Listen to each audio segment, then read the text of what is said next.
Hi everyone, thank you for taking the time to join us for today's webinar. By hosting these Master Gleaner webinars online, we're hoping that we're going to be able to accommodate folks from all over the state that are interested in gleaning in their communities. If you have any questions, comments, or would like me to clarify anything during today's webinar, feel free to leave them in the comments below or to send them to me directly.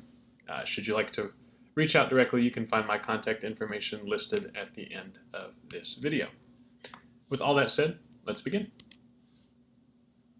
So today's session is the second in a 6-part webinar series we're calling our Master Gleaner Training. We put this together as a means of training people throughout the state on how Glean Kentucky's model works, with the hopes of making it more readily available to those interested in seeing gleaning happen in their communities. I'm hoping to have both longtime volunteer leaders as well as people completely new to gleaning in this course as a way for all of us to be on the same page and so we can all learn from each other. Today's webinar will go into greater depth about gleaning at farmers markets, why they're a good way to get gleaning started in your community, as well as how to make it a good experience for farmers and gleaners alike from the very beginning. If you're still pretty new to Glean Kentucky and haven't seen the first webinar yet, I would definitely recommend going back to see that before viewing today's. It should provide a good foundation on how Glean Kentucky was founded, as well as all the different types of gleaning we do as an organization. That first webinar should be linked in the description of this video and can be viewed at any time through our YouTube channel.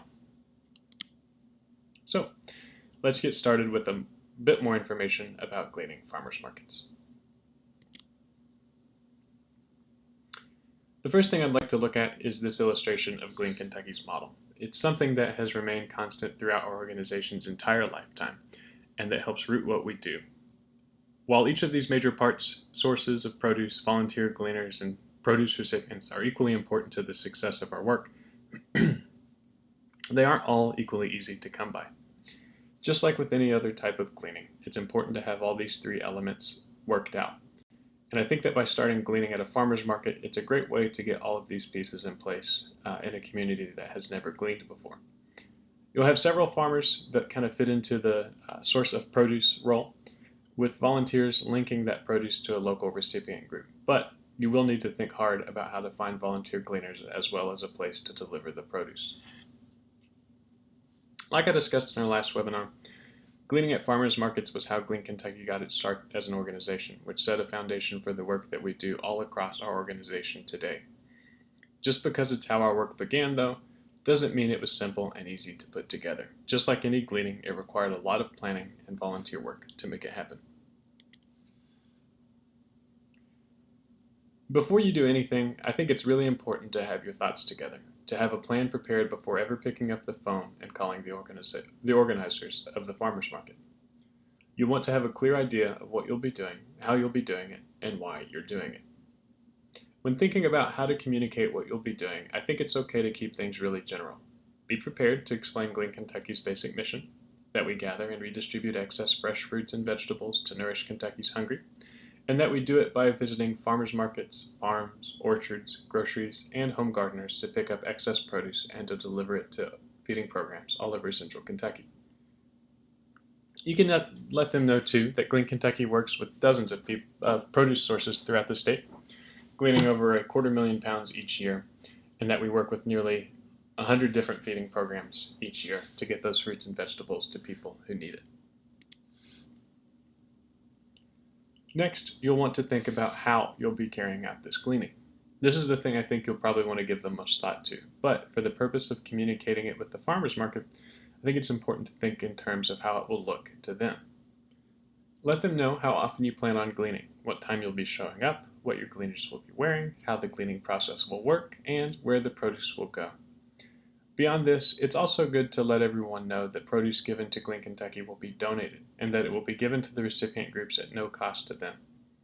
You can also let farmers know that you're able to help them track their donations over the course of the season, should they be interested in claiming their donations on a write-off on their taxes.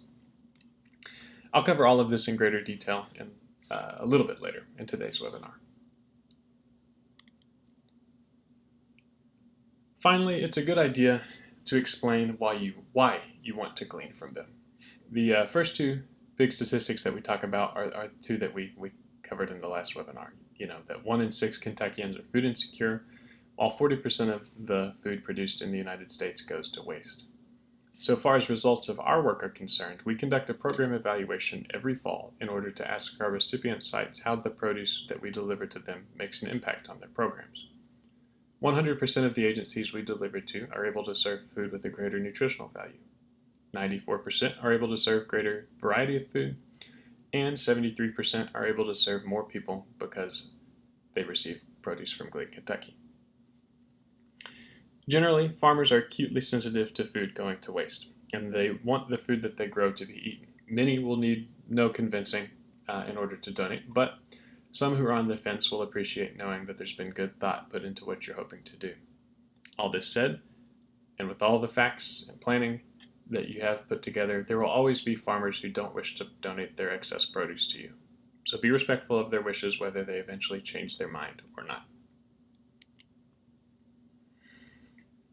Once you have your plan put together, it's a good time to reach out to the organizers of your local farmers market to ask for their support of gleaning at the market. Explain to them what it is you want to do and ask if they'd be supportive of gleaning happening at the market. Oftentimes, there will be a handful of vendor meetings leading up to the market season in the spring. With the support of the market organizers, you can ask to have a quick presentation to all the vendors at these meetings to explain what you're hoping to do. This is also ideal as it allows you to meet the farmers at the market before they're busy working with customers and attending to their booth. That way, when you show up for the first market to glean, you won't be explaining everything completely from scratch. Once you've got buy-in from the farmers and organizers, it's time to get all your logistics in place to make it happen. First, you'll need to get a group of gleaners in place to glean the market. Though it only takes about 1 or 2 gleaners sometimes to glean at a farmer's market, it's really helpful to have a much larger group to work from in order to ensure that there's always someone signed up to glean. Look for tabling opportunities throughout the community. Schools, churches, libraries, clubs, and more will host all of these kind of volunteer fairs throughout the community as an avenue to plug community members into different volunteer opportunities close to them.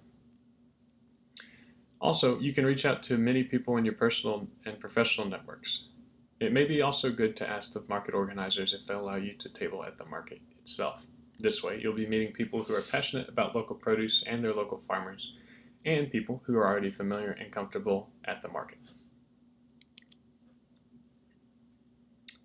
Another way to approach finding reliable volunteers is to partner with a church, a business, a school, or a club to have them take responsibility for gleaning this spot. This makes it their responsibility to have a different set of volunteers signed up for each gleaning, whether it's the person in their congregation, their employees, their students, or club members. And aside from providing a good source of volunteers, building these partnerships from the start can help strengthen your work in the long term. Some of Glean, Kentucky's longest, most loyal community partners are groups like these that helped us to find volunteers in our very first months of work.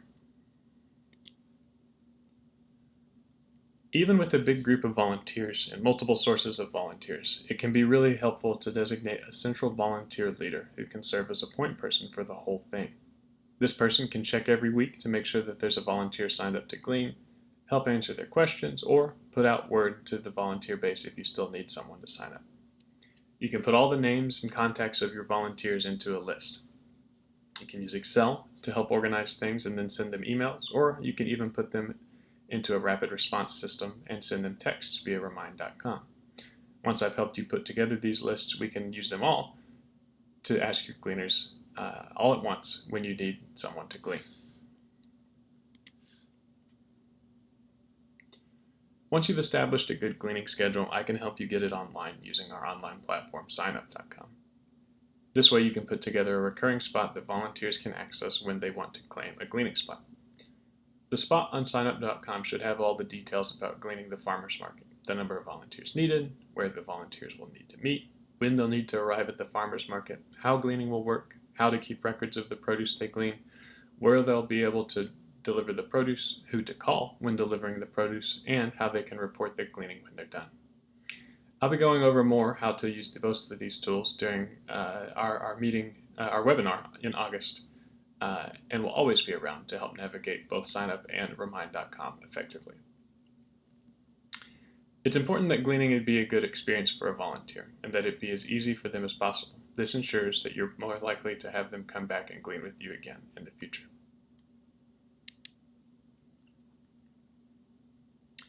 So here's a kind of brief example of what a signup.com page could look like in order to provide your volunteers with all the information they need. Up at the top, it has a title, the window of time it'll take to glean, and the number of volunteers needed to fill the spot. Below that, it has the location, the time again, who to call, and then more details about how exactly to glean the market, what landmarks to meet at, how to interact with the farmers, and how to weigh and pack up the produce. Finally, after that, it will have all the details about delivery, the address of the recipient, who to call, and the time to aim for when delivering the produce. Make this clear and concise in order to make sure that your volunteers quickly can find the information they need in order to make a gleaning success.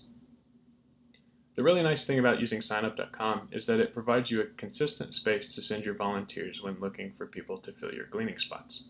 They're able to read through all the details before they sign up, and when they do sign up, they'll receive a copy of the instructions in their email. Then, the day before they're supposed to glean, they'll automatically have a reminder email sent to them with another copy of the instructions included. Plus, volunteer leaders are able to use this as a way of tracking whether someone is signed up for that spot. It will tell them who signed up, plus the gleaner's contact information, and that way volunteer leaders can use this as a way to tell when there's a new volunteer signed up, and they can reach out to them should they have any questions that they need to answer. Now that we've worked out all the preparations for gleaning the farmer's market, it's time to get out there and actually glean. Once the gleaner gets to the market, there's a couple ways that they can glean. All of this depends on what the market organizers and its vendors are most comfortable with. The most frequent way that we glean farmers markets is by having our gleaners go around to all the farmers, asking them if they'd like to make a produce donation. If they're interested in making a donation, the gleaner can leave a box or a collapsible crate with the farmer for them to fill up as they pack up their booth for the day. It's good to give the farmers a window of about 10 minutes after dropping off the crate to allow them to take the time they need to sort everything out. After that time has passed, gleaners can go back around the market to collect all the donations from each farmer, bringing it back to a central location. It's good to keep the donations from different farmers in separate crates in order to make it easier to track the amount of produce donated by each farmer.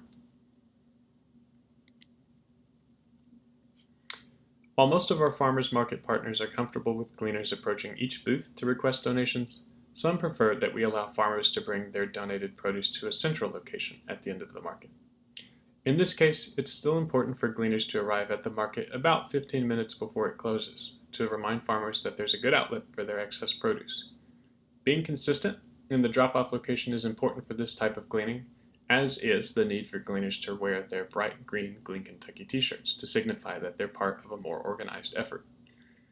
Like the previous method, it's good to keep these donations separate from one another until they've been weighed and credited to each farmer. And over time, the farmers will grow accustomed to either of these processes and will need less and less explanation from the gleaners about what's going on. Generally, when gleaning farmers market, no matter the method, the market, or any other variables, it's really important for gleaners to be consistent and dependable. Show up at the same time each week. Always have your gleaners wear their bright green Glean Kentucky t-shirts. Glean at the beginning and the end of the season, even when yields will be pretty likely to be low. Glean in whatever weather, and whether it's raining, sunny, hot, farmers really appreciate when people come out when there's not a lot of other customers. If you can stick to showing up on a weekly basis, you'll show the farmers that you're serious about what you're doing. If you only send volunteers when you feel like it, it can be really tough to get people on board for the long term. And one of the best reasons to glean at farmers markets is because it allows you to meet lots of farmers all at once. Nearly all of the farms that call us to glean each year are farms that we first met and then gained the trust of at the farmers market. One thing we've been trying to get better and better at is tracking donations that we receive from farmers at farmers markets. Where we used to simply track the total overall amount we gleaned from the market, we now track the amount we gleaned from each farmer. This requires a little bit more work on the gleaners, but it ensures we're able to report back to the farmers at the end of the year the amount that we gleaned from them. Again, this is information that they can use on their taxes should they wish to do so. To do this, we have a worksheet that we use to track the dates, the sources, the types, and the amounts of produce donated from each farmer at the market. While we're unable to ascribe value to the produce that they donate to us, we are able to track what they donate and allow the farmers to do with the information whatever they wish.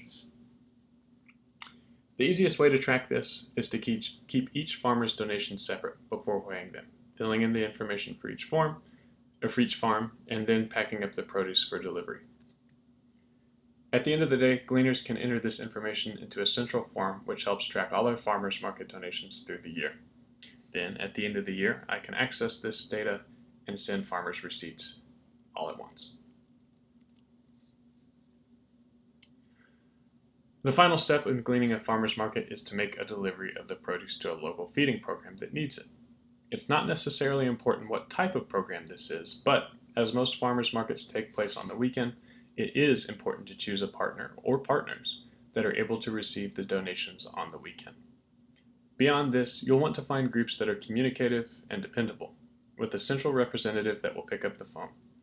One of the last things you want is for a gleaner to donate part of their weekend gleaning and not be able to find someone to donate the produce to. If it's impossible to find a group that can accept donated produce on a weekend, it may be necessary to find gleaners or other community partners who will allow you to store the produce until the weekend is over. Though we make every effort to take produce directly from source to recipient, this may be required as a last resort. Should this be the case, you can contact us at the Glean, Kentucky main office to help in finding a good partner for this. Generally, it's important to remember that each farmer's market is unique, just like every community. Each of you may face challenges that the others will not, and each farmer's market may require a different approach in order to get gleaning off the ground. Though it may be difficult to get farmer's market gleaning up and running, it is a worthy endeavor. They provide a great avenue to meet lots of local growers, share about gleaning in public, and to get a foothold in a community without any previous gleaning. Whatever challenges you face, I always encourage you to reach out to our central office, where we can do whatever we can to help solve problems and find solutions. So that wraps up today's webinar, all about gleaning farmers markets, finding good volunteers, and coming up with a solid plan. During our next webinar, which will be held on June 24th at noon, I'll be switching gears a little bit to talk about best practices to protect our sources, our gleaners, and our recipients. If you have any questions that you'd like to send me, you can always leave them in the comments of this video, or you can send them to me directly at my email address below or by calling or texting that number below. Thanks for taking the time to watch this webinar, and have a great day.